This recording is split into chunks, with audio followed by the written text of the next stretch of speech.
Tumpukan sampah yang menyumbat aliran sungai Kalibaru Depok mulai disingkirkan. Sementara timbunan sampah di sisi jalan tol Kalimalang Bekasi masih dikeluhkan warga karena timbulkan aroma tak sedap. Tumpukan sampah terlihat di sisi gerbang tol Kalimalang 1 atau tepatnya di Kampung Caman Utara, Bekasi Barat, Kota Bekasi, Jawa Barat. Bukan hanya tak sedap dipandang mata, tumpukan sampah juga menebarkan aroma busuk. Warga yang berada di sisi lan tersebut mengeluhkan penanganan sampah tersebut yang sudah ada sejak 3 tahun terakhir. Padahal sudah ada papan larangan dari pemerintah Kota Bekasi. Bahkan di lan tersebut terdapat sejumlah bangunan liar. Yang jelas warga sekitar ini udah sangat dirugikan, meresahkan, sangat meresahkan sekali. Karena sampah itu datangnya kadang tengah malam, itu sengaja dibuang di situ. Makanya sekarang jalan tol itu yang tadinya jalur hijau berubah pemandangannya. Sementara itu sejumlah petugas kebersihan Dinas PUPR Depok mulai menyingkirkan tumpukan sampah yang menyumbat aliran sungai Kalibaru Depok. Untuk memindahkan sampah sepanjang 200 meter itu ke dalam truk, petugas hanya melakukan dengan tangan saja. Dengan teknik seperti itu diperkirakan penyingkiran sampah akan memakan waktu hingga 1 bulan.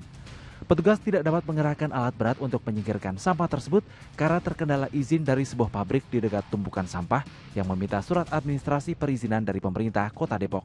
Tim Liputan melaporkan. Subhanallah, ini melihat begitu banyak tumpukan sampah seperti itu amat merusak pemandangan dan tentu saja merusak lingkungan ya Pak Ustaz ya. Belum lagi aroma yang keluar akibat tumpukan sampahnya. Kalau seperti ini Pak Ustaz, seperti apa pentingnya sebenarnya kita untuk menjaga kebersihan dalam Islam? Baik, Islam itu adalah agama kebersihan ya. Islam menjadikan kebersihan itu adalah bagian yang tidak terpisahkan dari keimanan. Jadi kebersihan itu atau pola hidup bersih itu bukan hanya sekedar perilaku sosial ya, tetapi juga dikaitkan dengan keimanan ya. Itu dalam satu hadisnya misalnya Rasulullah menjelaskan bahwa iman itu cabangnya sampai 70-an ya. Di antaranya yang paling rendah itu adalah menyingkirkan duri ataupun sampah dari jalanan. Di dalam Al-Quran kita juga temukan ya, Allah Subhanahu wa Ta'ala memberikan apresiasi kepada mereka yang selalu menjaga kebersihan. Karena Allah itu dikatakan wallahu yuhibbul mutahhirin. Allah menyukai, mencintai orang selalu menjaga kebersihan. Kita lihat saja misalnya, kebersihan itu dijadikan syarat sebagai syarat sahnya sholat ya. Kita tahu sholat itu adalah rukun Islam ya. Kita harus berwudu. Berwudu di situ kan atau membasuh wajah, tangan dan lain sebagainya ya. Bahkan sejak periode awal, masih masa awal itu Islam juga sudah menekankan wathiyabaka fatahhir.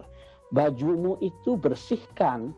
Dan kebersihan dalam pandangan Islam itu bukan hanya kebersihan fisik ya, tapi juga kebersihan hati, kebersihan batin ya. Kalau kebersihan fisik banyak sekali ya. Ajaran tentang wudu, mandi, kemudian memotong kuku, membersihkan bulu, ketiak dan lain sebagainya. Itu adalah beberapa atau sedikit dari banyak ajaran di dalam Islam yang menekankan tentang pentingnya menjaga kebersihan. Baik, Ustaz, itu perlu diingat berkali-kali mungkin ya. Mungkin kita kadang-kadang melakukan hal-hal yang tidak sadar, membuang sampah kecil misalnya. Padahal itu jika dilakukan banyak orang, itu akan jadinya besar juga. Padahal hal kecil ini sebenarnya yang bisa ditanamkan pada setiap individual dan dilakukan bersama tentu akan menciptakan lingkungan yang baik ya Ustaz ya.